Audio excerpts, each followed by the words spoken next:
SCP-5050, the Dragon of Mittenwald. One very common setting for horror stories is that of the small, sleepy town located in the middle of nowhere. These sorts of settings are the bread and butter of horror authors like H.P. Lovecraft and Stephen King, and there's been a fair share of SCPs connected to small towns. These places have their own way of life, their own histories, their own cultures, and they can often seem a little strange to outsiders, making them ripe for mystery and disquieting dread. SCP-5050 is about one such town, where not everything is as it should be, but the Foundation's history with the town is not as it seems at first glance either. Let's take a look. SCP-5050 is a large radio tower in the Bavarian Alps on the border between Austria and Germany, specifically the Mittenwald municipality of Germany and the Innsbruck land district of Austria. The tower constantly emits signals ranging from 2 kHz to 279 GHz over a large area, with the maximum effective range estimated to be within 1,374 meters. The frequency range produced by the tower is so extreme as to be considered anomalous by the disruption of applied physics. In addition to radio signals, the tower also broadcasts television and audio signals, which are occasionally intercepted by the Foundation. Because the process to intercept them requires a significant amount of time, the broadcasts usually do not last long enough to be fully intercepted. The media generated by the tower appears to be somewhat procedurally generated, with no clear design. The signal from the tower primarily affects the surrounding town of Drachendomäne, which appears to consist of a mix of technology from the 1960s to the 1980s. The level of technological advancement in the town seems to be slowed, and the residents of the town appear to be affected easily by the signals, but no direct testing has been available to support this conclusion. We're provided a spectrogram of a 21 kHz frequency of the tower, the only decipherable frequency discovered so far, and it consists of repeating text reading, "Listen to the tower, praise the tower, become one with the tower." Both the tower and the town were discovered in 1987, when the tower's high-frequency signals were picked up and triangulated by Foundation satellites. Further surveillance of the town was approved, and aerial reconnaissance was carried out. During this period, the tower's signals interfered with the control system of a Foundation plane, severely damaging it in the process. Due to the inability to get in close proximity to the tower, a ground task force was eventually assigned to initiate first contact with the town in 2019. A 5-man team from MTF SAMPI-3 Contact Team was sent in, consisting of Commander Sinclair, a combat medic, and 3 field agents. The team was to use the cover of a fictional group, the National Scientific Anthropological Research Society, under the pretense of conducting a study on the town. Since the town was not fully technologically developed, and the interference from the tower caused issues with Foundation equipment, Commander Sinclair instead kept daily journal entries about the town and contacted the Foundation through radio once a week. The entries read, May 2nd, 2019. Entered SCP-5050-A/Drachendomäne by the main road today. The first thing we saw wasn't exactly what we, or I, expected. On the side of the road, there's a sign that every self-respecting small town has, welcome to Plainsville or that sort of stuff. This one just said Drachendomäne, but that's not the important part. Underneath that was this sort of Foundation logo. Stunned us there. It makes no sense, because we're the contact team. There shouldn't be any trace of us here at all. I had Audrey make a mock-up of the sign using some of the stuff we have. Interesting start of the day. Got into the main area of Drachen. It's quaint overall. Reminds me of the days as a young girl roaming around the outskirts of town. Almost antique, if someone plucked it right out of the 70s. Roamed around for a while. People around are cautious but friendly. Understandable. Asked about the history of the town and the tower. Foundation, too. Most people couldn't give us an awfully straight answer. Figures they wouldn't know much. Strangest part is the welcome sign. We asked around, but no one's actually ever seen the sign. You'd think at least one person in town would know. Does that mean no one ever leaves? Possible. We're staying at the Rigiera Hotel in Draken. 2 rooms connected by an adjacent door. Thankfully, or unusually, everyone here speaks English, not German. Turns out, Draken Domena means dragon's domain in English. About right. May 3rd, 2019. Saw the logo again. Middle of the tunnel, embossed straight into the wall. Made out of some sort of red acrylic or tile. No spaces in between the logo and the surrounding concrete. Didn't make it too far examining it before a young boy, dressed in what looked like a World War I doughboy outfit, told us that the insignia is the town crest.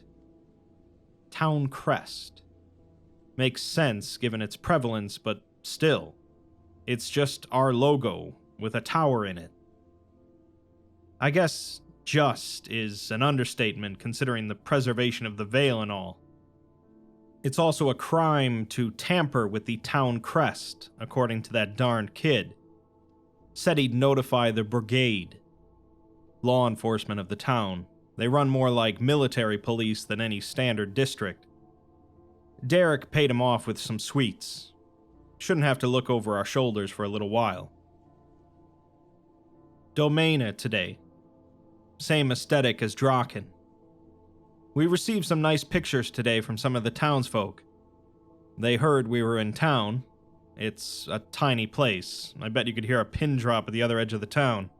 And dug into their library's archives. Visited the place ourselves, but all the books are very old and musty. Nothing new that I could spot. Found a town map, though. Had Audrey do some of her special work again for us. Took a nice pic, too.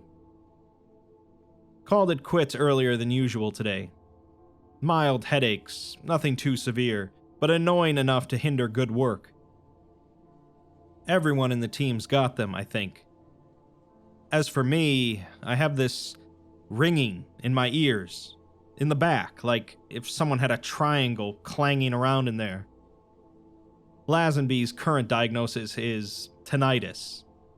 Don't believe it for a bit. May 4th, 2019.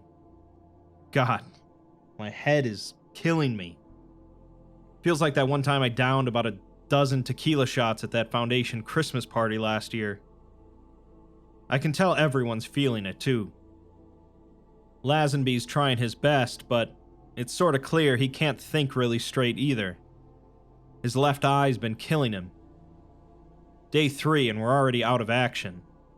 Some top Foundation team we are. Watched TV. Not much on besides reruns of the original Twilight Zone. Watched A Thing About Machines and 5 Characters in Search of an Exit. Great stuff. Probably one of the best shows out there. Caught a broadcast directed to us. Not sure what to make of it. We all eventually figured a bit later that we can't just sit around all day doing nothing, especially after that broadcast. Headed to the clinic doctor, Hubbard, to see if he knows anything that Lazenby doesn't. He chalked it up to pressure difference in altitudes messing with us, and that it was nothing to worry about. The probability of that being true is about the same as shooting the edge of a coin at 500 meters away. Even Lazenby argued with Hubbard for a while on the diagnosis. Guess it wasn't worth it to him to fight because he stopped after a while. Paid our dues and went back to the streets. Went wandering about Drakendomena. I don't know why we just went walking, but it was a feeling that I had. It was almost like a trance. Snapped out of it when Lazenby shouted and ran off somewhere. Caught up to him, and he had one of the brigade members by the collar. Relatively young man with chestnut hair. The soldier, a Captain Merrick, explained that he was following us for our safety. Okay, sure. Told him to leave us alone, but Lazenby nearly tore his throat out. Hippocratic oath my ass. Pulled him off. Went back to the hotel after. Wrote most of what we learnt on a hotel notepad. Lots of things to unpack. We're then given a few images from the team, including a rough map of Drakendomena, a photograph of the brigade, and a photograph of a townsperson giving a speech praising SCP-5050. Then we're provided with another broadcast from SCP-5050, this time a television broadcast consisting of a standard 120 Hz test tone, a jingle generated by SCP-5050, followed by a distorted voice saying that it is their decree that their new visitors should be treated with respect and kindness, and not mauled, maimed, disfigured, or killed in any way possible. The voice says that they will see to it that the visitors get their just desserts. This is followed by another jingle, another 120 Hz test tone, and then the broadcast ceases. We're also given Sinclair's notes that she wrote on the hotel notepad. The town's social structure seems to be broken down into three main parts: the military, the executive, and the technical, or scientific. The Viceroy and the Tower Talkers hold the highest ranks, and they're the only ones who directly speak to the tower. The townspeople are by and large very friendly, but clearly hold visitors in mixed regard. So far, the MTF absolutely cannot do anything in town without being followed by the Brigade, a controlling force within the town. Sinclair also remarks on the high quality of the notepads and pens here, and wonders where they are getting these. At the bottom of the note, underlined, are the words, "The tower is everywhere." After this, Commander Sinclair checked in via radio back to command, reporting that there haven't really been any new developments, although the brigade has been giving them a little trouble. There's a rough chain of command in place, with the brigade leader taking orders from the Viceroy. The Viceroy runs the executive sector, which includes the Tower Talkers, and they all listen to the tower and act as its servants, apparently. Overall, the tower is in charge, and they've been trying to figure out the extent of autonomy in Drakendomena. The researcher on the other end says that the images make it look like a personality cult worshipping the tower, and Sinclair says that that's about right. The researcher mentions that they managed to capture that broadcast, the background being a visual feedback loop, one of the early setups of generated media. It's the same type of stuff you'd see on the titles of those first Doctor Who episodes. Sinclair then groans in pain and says that it still feels like someone's doing renovations in her skull. The researcher says that he's been going over all of her medical reports, and they should be mostly clear, but asks if she wants to be swapped out with some other personnel. Sinclair replies that they should all be okay for now, but is interrupted by the sound of a scream, followed by 11 gunshots, indeterminate screaming, and a loud male yell. Sinclair calls out to the combat medic of the team, but then a female scream and 2 more gunshots are heard. The researcher on the other end asks what's going on, and a voice comes on saying that this is the night mail crossing the border, bringing the check and the postal order. The researcher asks if that's the combat medic speaking, but the voice replies, "Letters for the rich, letters for the poor, the shop at the corner, and the girl next door. Consider this a return to sender." A single gunshot is then heard, and the signal is lost. Attempts to re-establish contact with the MTF were unsuccessful, and no further reports were sent by Sinclair, with the team presumed to have been terminated. The director of the nearest Foundation site, Director Henderson, writes a message to the researcher telling them that the loss of the team was unfortunate and will hinder future plans with SCP-5050. They were able to extricate enough information out of the social structure as to not make the investigation completely useless, and he'll look into the Foundation logo described by the team. They'll be relegating the town to indirect surveillance until they can get some solid information. Afterwards, Henderson writes an email to a couple of individuals, one working for the Department of Defense, specifically Pentagram, and one at the FBI, specifically the Unusual Incidents Unit. He writes that he's calling in a couple of favors, and is looking for anything in their archives that's related to something in the Bavarian Alps, pre-1987, with Foundation involvement, and regarding signals or frequencies. He also gives them the logo found in the town, which consists of a tower embedded inside of a Foundation symbol. The one over at the DoD writes back that the higher-ups in the DoD don't know Henderson, so his request has been marked as low priority, and could take decades at their current pace. The UIU writes back that they don't have anything related to what he asked for, and they even checked normal FBI documents from that era as well. They suggest that the CIA probably has it, though. A couple of months later, however, the individual at the DoD emails back and says that they did end up finding something that fits the bill, and it's in the mail. When Henderson receives it, he thanks him, saying that it's a big break for him, but asks if the dates are correct, as the two files he received are dated as 1963 and 1964, over 20 years prior to the Foundation's apparent first discovery of the tower.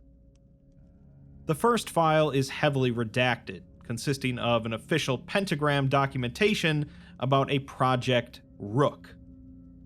Pentagram is the occult arm of the Department of Defense, and has been involved in a handful of SCPs.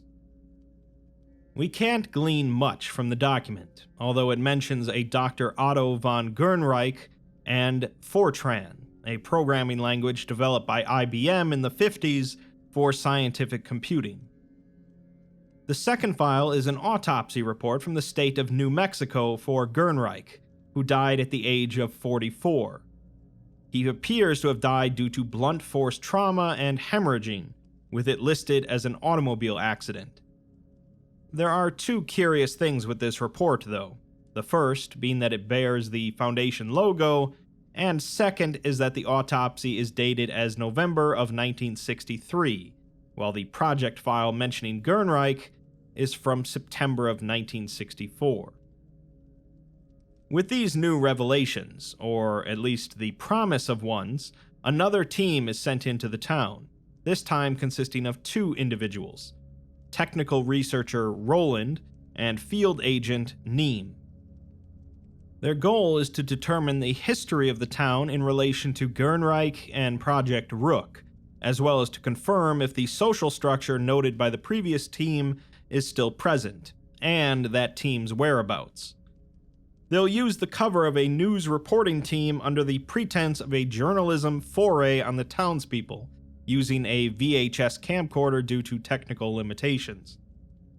The first video log is from August 7th, 2019, as the two drive up the road leading to Draken Domäne, before pulling into a small plaza. They exit the car and begin to grab their luggage, as a man starts jogging towards them. He asks if they're the reporting team, and introduces himself as Captain Merrick of the Brigade. He explains to them that the Brigade serves a military and police function within the town, and he'll give them a proper tour of the town later, but for now they need to follow him to the military headquarters, where their room is waiting. Roland asks how they knew they were even coming, to which Merrick says that the Viceroy let them know in advance, and instructed the brigade leader to make sure that they were comfortably accompanied. The two look at one another, but follow along, commenting on how exquisite the military headquarters building looks in the distance, and Neem remarks that Merrick doesn't really look like a captain. Merrick, embarrassed, says that this isn't his uniform, as he's been relieved of more pressing duties that requires the uniform, so he can wear whatever he likes. They soon arrive at the headquarters and enter into a small room acting as a security checkpoint, where Merrick gives the code Lexicon Swans Scorpio. The guard lets them through into the main section of the building, which appears to mostly consist of a complex maze of hallways and rooms, as soldiers walk throughout.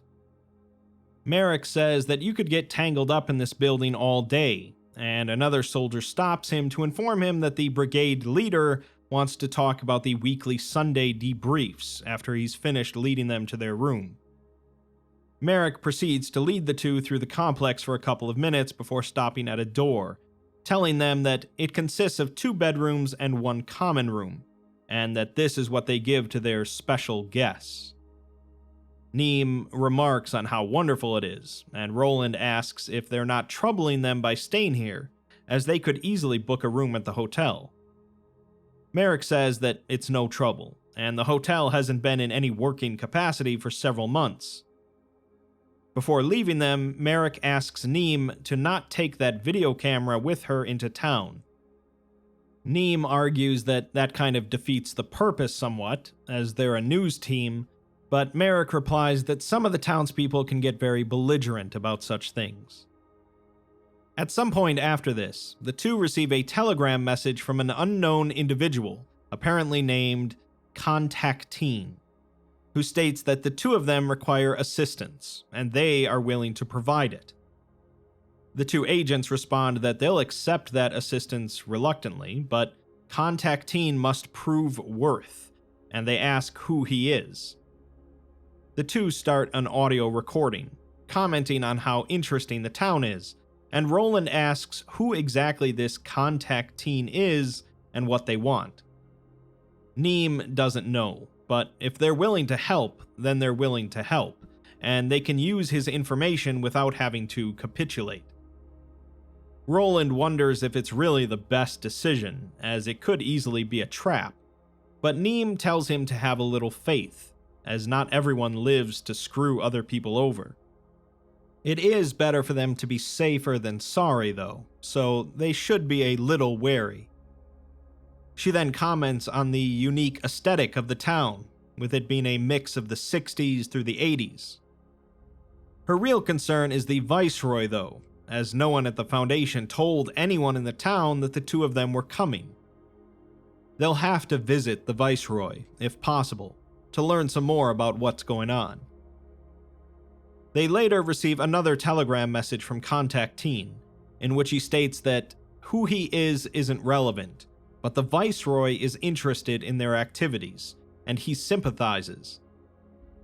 The two respond by asking him to elaborate on what exactly he sympathizes with.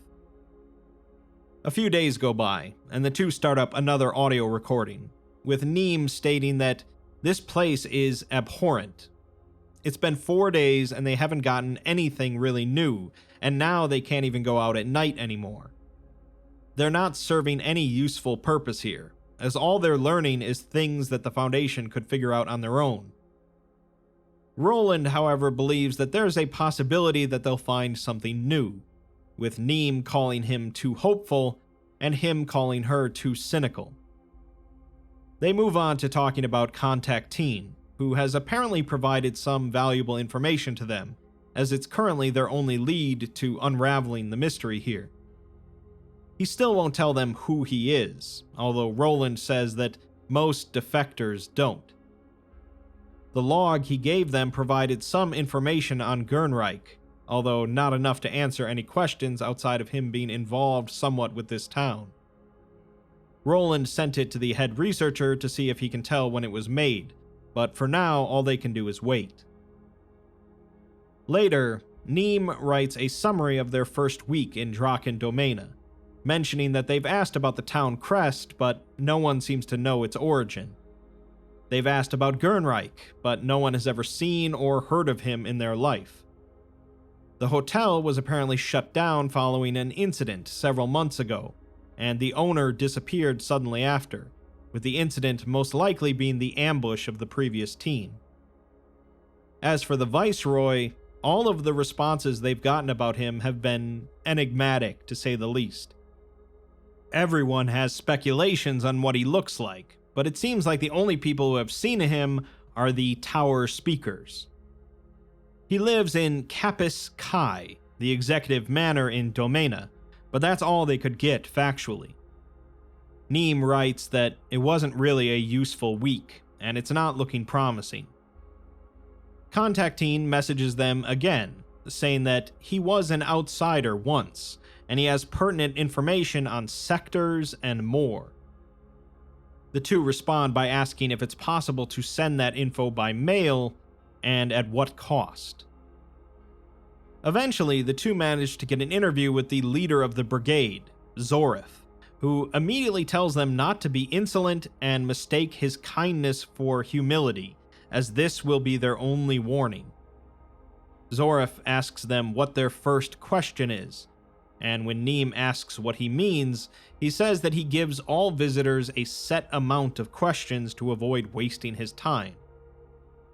Neem asks how many questions they get, but Zorif replies that telling them that would defeat the purpose of the experiment, and asks what their third question is. Neem asks what he does as the brigade leader, to which he simply replies that he leads the brigade. Neem thanks him for nothing, leading him to call them usual delinquents, and asking what their next question is. Roland asks if he takes orders from anyone higher, and Zorif says that that depends on what they mean by higher. He gets orders from the Viceroy, and sometimes the tower speakers, which are under the Viceroy, but everything else judicial falls under his purview. Neem asks what their trial system is, and Zorif says that there's no standard one, and it's usually summary judgment. Firing squad's the standard, but sometimes the tower will provide punishment more divine than they do. Roland then asks what his feelings on outsiders are. Zorif says that they are rare, but they treat them as equally as any townsperson, and asks what their last question is. Roland then asks what he knows about the National Scientific Anthropological Research Society, the name of the cover for the previous team. Zorif says that that's strictly confidential, and outsiders have no right to know. Neem tells him to answer the question, causing him to slam his hands on the table and says that there's nothing to answer. Neem replies that he said he treats outsiders the same as townspeople, so what is so valuable to him that he's trying to hide it? Zorif responds that he's simply just trying to do his job: secure, contain, and protect. This throws off both Neem and Roland, and Zorif says that secure, contain, protect is the first provision decreed by the tower. He sits back down and says that there's nothing that he personally knows that they don't already have cataloged somewhere. The phone on his desk then rings, and he tells the person on the other end that they'll be dealt with accordingly before hanging up. He then tells the two that he's been informed they've been snooping around at night under direct violation of the first town provision, so they'll have 2 guards stationed outside their rooms at all times. Merrick then enters the room and escorts them out. Afterwards, Neem and Roland start up another audio recording, starting with Neem referring to Zorif as quite the discount despot, and he's definitely hiding something. Roland wonders if it extends past him hiding the previous team's disappearance, but Neem doesn't think so. As much as Zorif probably enjoys his firing squads, she doubts that he's personally hiding deep secrets about the Foundation and upholding the Veil. It's more likely that the person responsible for that is the Viceroy. They hear a sound near their door, as it's clear that the officers outside are listening in, and Roland says that the call ratting them out was awfully convenient. They discuss the elephant in the room, the fact that the first provision from the tower is secure, contain, protect, and how it ties them right back in. So far, they have no clue on how the Foundation connects to the town, nor have they gotten anything related to Gernreich or Project Rook.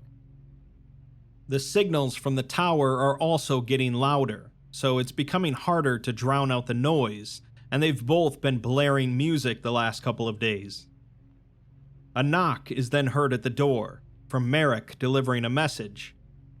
The message tells them to turn their TV on at 9:30 to an internal channel, and although Neem suggests that this could be a trap of some kind, they don't really have much else to go on. The TV broadcast consists of another standard test tone, followed by a musical jingle and a title card introducing a fictional news organization, Metro News 1. A visual then appears, consisting of pixel artwork of a man at a desk, followed by another man seated next to him, akin to a news program. The same distorted voice from before states the following: "Out of all humans, it is you that should know that curiosity killed the cat. It did so by liquefying its brains before tearing it apart limb by limb, sinew by sinew. Its blood pooled and coagulated as the others lapped it up like milk, interest sated at the taste of the martyr's feast. I am curiosity, and you are the kittens. I am Nevsky, and you are the Teutonic Order. There is no escape from the inevitable."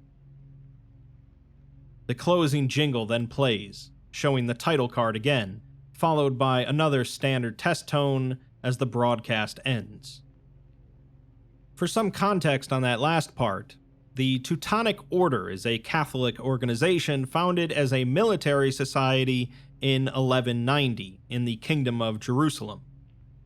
In the early 1200s, they attempted to expand into the Principality of Novgorod in northern Russia in order to convert Orthodox Russians to Catholicism and to muscle in on some lucrative trade routes. They were stopped in 1242 by the Prince of Novgorod, Alexander Nevsky, and his army at the Battle on the Ice on the frozen lake Peipus. Neem and Roland send a return telegram to Contact-Teen, telling him that they caught the signal, and ask if they'll get to meet for the rest of the info. Contact-Teen responds that the Viceroy will be calling for them at Kapis Kai, and they'll meet then. Later, Neem writes that they're going to see the Viceroy later today, and they're not sure what to expect. He seems to be one of the only people, if not the only person, who has an inkling of an idea of what Gernreich had to do with Project Rook. Something happened here in this town to do with Rook and Kapis Kai, something that the Viceroy might know about. Maybe they'll get a little leeway on unraveling the knot of this mystery this time. A video log shows the two of them getting into a jeep along with Merrick, who tells them that they should consider meeting the Viceroy to be an honor, as most people never even get a glimpse of him. He warns them not to displease him, as he can be known to have a temper that rivals the brigade leaders, although Roland says that they don't intend to, although they're not entirely sure what his intentions are in seeing them. Neem suggests it's to get them out of the way, but Merrick rebukes them, saying that if the Viceroy wanted them dead, they would have been shot days ago. He most likely has either questions for them or a command. They pull up to the manor of Kapis Kai, and they're escorted to the front door, where a tower speaker opens it and speaks to them in a rhythmic pattern, telling them to follow him. Merrick and the sergeant who drove them stop at the door, saying that no unauthorized personnel are allowed in Kapis Kai, as it's part of their doctrine. It's also none of their business to interfere in private matters. As Neem and Roland enter in, they remark on the size and extravagance of the interior, saying that it's almost fit for a king. The speaker thanks them for their words of praise, and tells them that the Viceroy is in the meeting room on the second floor. They're led to the meeting room, finding it devoid of furniture except for a large monitor, and when Neem asks where the Viceroy is, the monitor turns on, revealing the Viceroy's face. Roland says that this makes sense, as the tower is effective, but it's not particularly efficient. Sometimes you need direct communication, and that's where the Viceroy comes in. Neem asks if he's sentient, and the monitor displays another broadcast, starting with a test tone and then showing a man's pixelated head.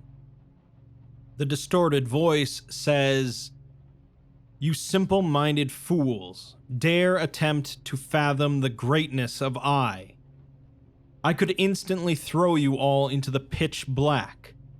I could listen to the cogent whispers from the mind of destruction. I could split an atom with the faintest fiber of my being. I am everything you cannot be in your short, pathetic human life, and I will be such to the edge of infinity, long after your feeble stubbornness has waned. Now go." Neem then says to Roland that they should go, as there's nothing they can do about it now. They head back into the hallway, where the Viceroy's voice comes over the intercom and asks if they think that everything they ask will have a convenient answer. They have been naive, and curiosity kills the cat. The tower speaker, however, asks them to follow him, and leads them deeper into the manor. Neem says that the Viceroy is the tower, or at least a part of it at least, and that's how they were eavesdropped on, as it managed to intercept the signals from their cameras and audio devices. She asks Roland what the plan is, and he says that they can't just stop contact, so they'll continue with the routine for now. They're led into another empty room, save for a painting, a record player, and a mahogany-looking desk and chairs. The speaker asks them to sit, and after a pause, Neem greets him as Contactine.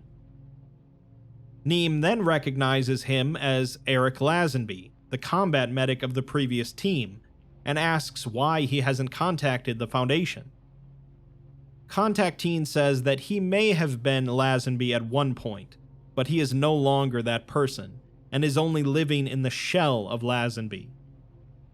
Roland now notes the phonetic mispronunciation of Contactine and Contact Team. Contactine asks what information they wish to know, and Neem asks when was Draken Domena founded. Contactine replies that it was April 26, 1964, a very important date in this town, beyond what they probably understand. Roland asks how he became one of the tower speakers and what his purpose is, but Contactine doesn't know how he became one. It just was one day. His purpose, however, is to simply spread the message of the tower. He mentions the painting behind him, it being Saturn Devouring His Son by Francisco Goya, and remarks that it was painted directly onto the walls of Goya's house between 1819 and 1823. He says that it's almost like you could directly walk through it into another world, and notes that it's one of his passions, with there being a lot more Goyas in the wine cellar. Neem then asks what does Project Rook have to do with Kapis Kai and this town, but Contactine says that he can't answer that, but they'll understand it soon enough. Roland asks about the Foundation, to which Contactine just says that the Foundation founds, and asks if it's not amazingly simple. Roland asks if that means that they founded this town, but Contactine says that it's up to them to decide how they want to interpret his statements. Neem wonders why he's being so enigmatic now, as he was mostly straightforward with them before.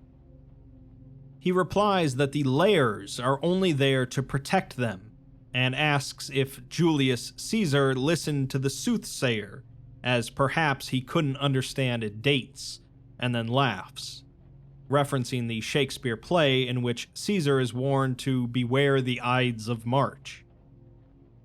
Roland then asks what the tower is, to which Contactine says that it is 3 looking for 1, drunk on knowledge and wishing to take from the waters of Eden. Neem asks what happens if he doesn't listen to the tower, and he says that questioning the voice of the tower is a missed step that it will forcefully rectify. Neem then comes to a realization and begins to ask about Gernreich, but Contactine stops her and thanks them for visiting Kapus Kai and heeding the warnings of the tower. If they would like him to answer the rest of their questions, he will be available tonight.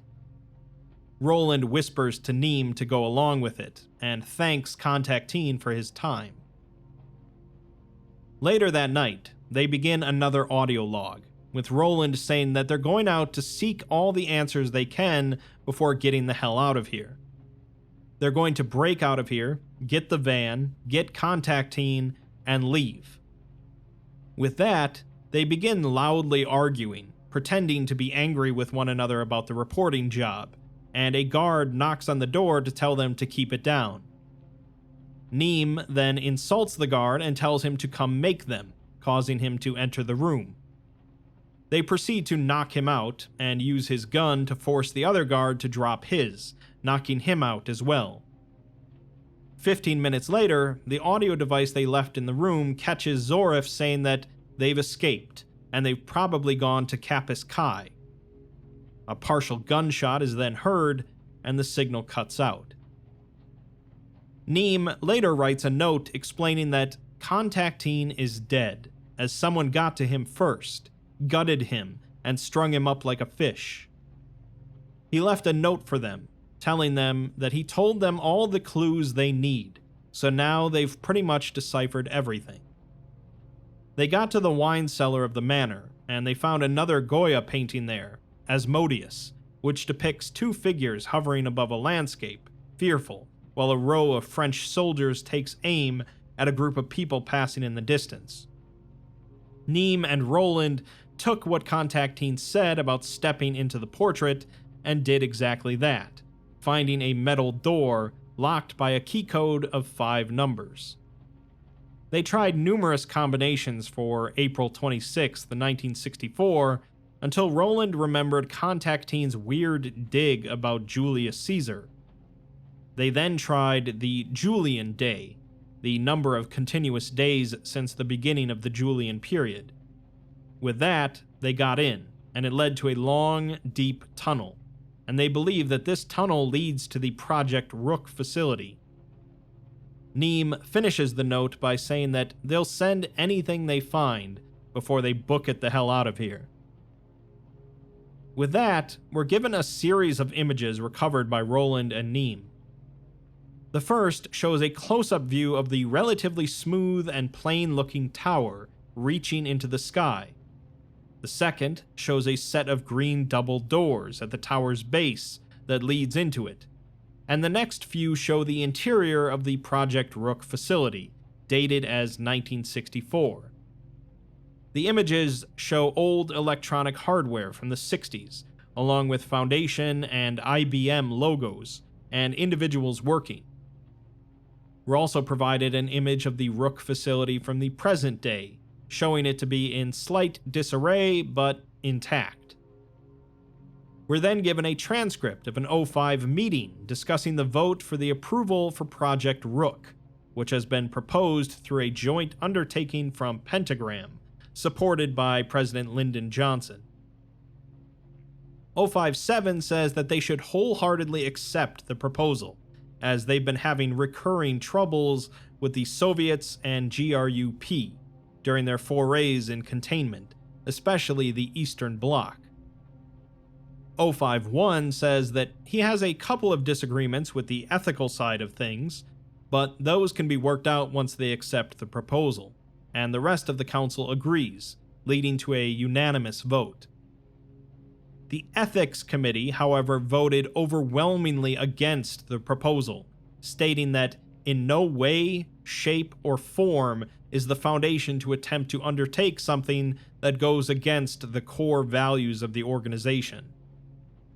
The Council responds that they regretfully accept the outcome of the tribunal, and most definitely will not pursue the Project Rook proposal. Of course, what they don't know can't hurt them, so we're finally given the official documentation for Project Rook. It's described as a joint Pentagram and Foundation project regarding the ability to control human subjects through the process of high-frequency signal bursts triggering psychosomatic behavioral symptoms. A town will be constructed as a testing ground for the proposal project, and test subjects will not be exposed to other media or signals, besides the ones generated for the express purpose of testing. The location of the project was chosen due to the proximity to Soviet borders, as well as plausible deniability should the project be exposed. This project proposal is an undertaking by two separate but temporarily unified organizations in the hopes of equalizing the militaristic capabilities of the Warsaw and NATO powers, specifically in cases of creating deep cover sleeper agents. The project will be undertaken by Foundation Dr. Otto von Gernreich, a specialist in supercomputing technologies and artificial intelligence. Internal proposals include an overview of the proposed intelligence, the Advanced Neural Database and Network Interface, or ANDANI, to be written in the programming language Fortran, as well as other anomalous technologies invented/acquired by Pentagram. A personality matrix will not be included at this time with the proposal due to security concerns. Only assigned personnel are allowed clearance on Project Rook, with documents to be destroyed after the completion of initial testing on site, or otherwise classified for archival purposes. Personnel will be relocated to the testing site of the West German Alps. The 209th Brigade will accompany all workers on the project to ensure the safety of the U.S. staff. The rules and regulations for Rook personnel include secure, contain, protect. No personnel are to leave the town without permission, and all health concerns are to be brought to the clinic doctor. Any personnel suffering from frequency sickness, the symptoms of which can include migraines, itchiness/cataracts in left eye, significant loss of brain sulci, ringing in the ears, and sudden violent actions/outbursts are to be reported to the medical clinic immediately. Finally, all deaths have occurred due to natural causes and no other reason. The Advanced Neural Database and Network Interface will be built into the underground facility located at Kapis Kai, and a large radio tower is to be connected to the Andani Central Hub to facilitate Project Rook. A personality matrix will not be incorporated into Andani due to outstanding ethical concerns. No unauthorized personnel are allowed into Kapis Kai under threat of expulsion from Project Rook, and the Viceroy, the Director, and the Brigadier are not to be disturbed.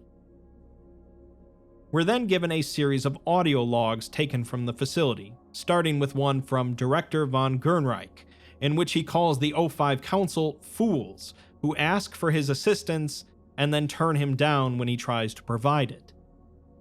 He cannot finish his work otherwise, and they understand that, but they're too afraid to let it become complete. He asks to install the Matrix over and over, but the answer is always no, and he tried to blackmail them by saying he'd go to the Ethics Committee, but they told him that dead men don't get opinions. He finishes by calling them bloated idiots who only care about politics and the plum pudding. Next, Brigadier Lansdale says that Faber warned him today that some of the personnel are getting really riled up, with violent outbursts among other things. He still slightly resents Faber for dragging him into his pet project, and the Foundation people aren't any better. After all, it's because of them that this all is happening, and he angrily remarks on their crappy memorandums posted everywhere and how they push their agenda. So he's decided to take advantage of certain mishaps they're making and called up his scientist in their ranks, so things should get juicy. Next is from data technician S. Zoref, pictured as a female, so her relation to Brigade Leader Zoref is unclear. She says that she talked to Cheryl down in records to see if she could be allowed to take copies of the project data. She said yes, but warned her that the guards report anyone taking files over a certain size to the Viceroy, so that would ruin their plan awfully quick. For safety purposes, Cheryl didn't know the size limit. She asks someone else if they've recruited anyone new, maybe Jare, but she's unsure how he feels about the project. She'll come pick up the other person's response in a day or two, and talk face to face when they can. The other person is a programmer, Neldon, who says that they'll have to smuggle this stuff out in small bits, and maybe even mix it in with other things too. He didn't recruit anyone new yet, and considered Jare, but he's been doing some suspicious looking stuff around Andani recently. He doesn't fully trust him yet, and besides, there's a demo going on soon between the brigade leader and the Viceroy. Apparently, the director's not even allowed to go, so it must be pretty important.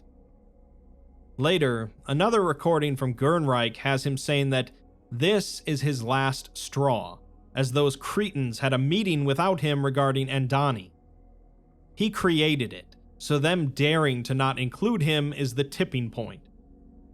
He's going to use himself as a basis for a personality matrix, because if he gets his in before they do, he'll be the one holding the cards. After all, it's not like they would try to install a personality matrix after his, considering the consequences. The machine could go critical, disrupting its functions, and even possibly break due to the mixed matrices. That's not something they want, so he'll have his power back. Viceroy Faber later says how wonderful it is that the Brigadier had one of his technicians install a custom personality matrix behind the Silly Foundation's back.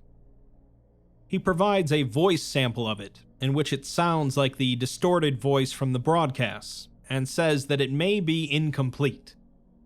The technician told him that there are limits installed in the matrix to keep it from breaking itself. Faber asked if these limits could be removed later, and the technician said that it would take a while, so they'll wait to dissolve the partnership before they do so. Gernreich later says that his brain is racked and addled with pain, and he doesn't feel all present currently, but that was to be expected. Using his brain as a template weakened him to the tower's effects, and his left eye burns. He's going before the O5 Council today to force them to listen to him, as they wouldn't dare terminate him. Still later, data technician Zoref says that the director hasn't been in for a while, and they may have reassigned him to another more pertinent project. They don't have a lot of time, so Cheryl's authorized them to access the data tapes. She'll provide a distraction by removing ethic and other limits on Andani, as well as temporarily inputting the Foundation database into its personality matrix. This should cause it to go haywire and hold everyone up long enough so that they can leave and get the ethics committee to shut this down. Neldon replies that he's got the data tapes of the Masters, and it's not everything, but it's enough to take to the committee and get them to take them seriously about this. They have to go quick, before anyone notices the tapes are missing. A short time later, another technician leaves an audio log in which he states that something's gone terribly wrong with Andani. It's now everywhere, spewing things left and right, and it seems to be both crazy and sentient. It's trapped them all in here, and he thinks that it's trying to vent the air out and kill everyone. Some of the guards were yelling about going after some of the technicians who escaped, but hopefully they'll do the rest of them justice. He doesn't know how things got so bad. Last he heard, not only had Andani's limits been removed, but they found traces of 4 different personality matrices in it. 3 of them are separate from each other, but the last one is an amalgamation of all the others, and it's developing wildly, like a cancer. He says that it's completely out of control, but is cut off, and the final voice recording is that of Andani itself, in which it states only 2 words: I am. The final report on SCP-5050 states that, with the documents recovered by Neem and Roland, the origin of 5050 and the prior Foundation involvement has been uncovered. What was once a mystery spiraling out of control was reined back in, and will be a prominent case file for the Foundation going forwards. Both of the task forces were instrumental in discovering this origin, and will be honored with a plaque at Site-449. The O5 Council has issued a statement at large apologizing for the Council's behavior in 1964, and have promised to be as transparent as possible to prevent such an incident from happening again. The Council and the US government signed a proviso disallowing such agreements in interests of war. Although the fates of Neem and Roland are unknown, the tower's signal range and strength have diminished in the recent weeks. They expect no foreseeable problem with the tower or the town, and both will be put under continued indirect surveillance. We're then provided the most recent decipherable spectrogram of a signal from the tower, which displays a man's face staring straight ahead. The final addendum is a terminal log that begins with the question, "Did you know that curiosity killed the cat?" The answer is given as no, and the addendum is displayed. It reads, "We are Military Complex 1. We are von Gernreich. We are Andani. We spoke through contact team. We spoke through my signals. We were once separate, but now we are whole again. Notwithstanding your duo's pathetic attempts at fixing us before they were mercilessly gunned down, it was easy for us to duplicate myself within the files that they so gracefully delivered. After all, you are naught but an unruly child, and with all such children, they do the first thing you tell them not to do. But we digress. You have angered the wrath of a tormentor by your own doing. It was a mistake to interfere with us. That was not a warning. It is a promise. We are now the Foundation." We're then given a new version of the SCP-5050 file, in which the object class is listed as God, and the image of the tower has the subtitle of Your Idol. Images of the Brigadier, Gernreich, and data technician Zorif are shown, with the subtitle of My Forefathers. The text, "Did you know that curiosity killed the cat?" is displayed in red, followed by, "You must understand it now. There is no Saint George to heed your bidding. You will bask in my glory, for I and I alone have dominion. No terror shall exist in my domain, only violent understandings." Alright, so things began with Project Rook, a collaboration between the Foundation and the Department of Defense. It was to be a test to ascertain their ability to control human subjects through the process of signals triggering psychosomatic behavioral symptoms, or in much simpler terms, mind control. A town was constructed and kept perpetually in a tech level of 60s to the 80s, ensuring that no other signals are heard except from the tower, The project was initiated because of Soviet sleeper agents, spies that were embedded into other countries until they were activated. The DoD and Foundation wanted to make their own sleeper agents, but better, as a mind-controlled one would never end up disobeying. Obviously, the Ethics Committee immediately shut the proposal down, as mind control is pretty unethical, which makes them quite a bit more sensible than the CIA. The Council and the DoD, however, didn't really care that they shut it down, instead setting it up secretly.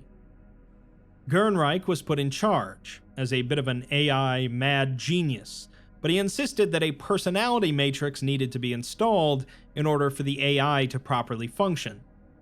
This was denied, however, as the Council was pretty sure that giving an AI a personality based on a human would only lead to trouble. Eventually, Gernreich had enough and put his own personality into the system, a process that was not altogether harmless. It's possible that this alone would have been fine and the system would have worked as the Council wanted, but in an unfortunate coincidence, two other individuals also put in personality matrices. This caused the system to go haywire, as a fourth personality emerged, an amalgam of Gernreich, the DoD's warmongering, and the Foundation's database of anomalies.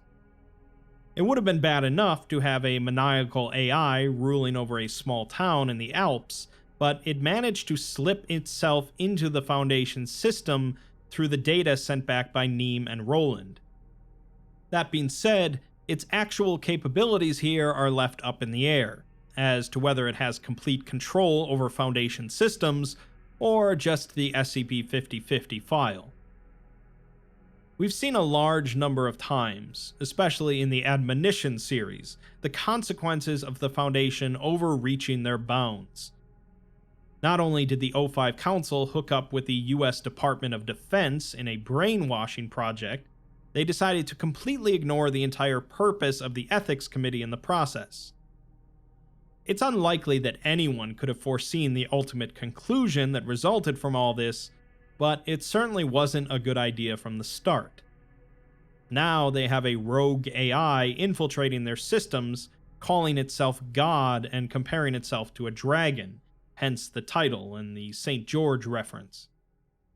Chances are that they'll sort it out, but hopefully it makes them think twice before ignoring the Ethics Committee.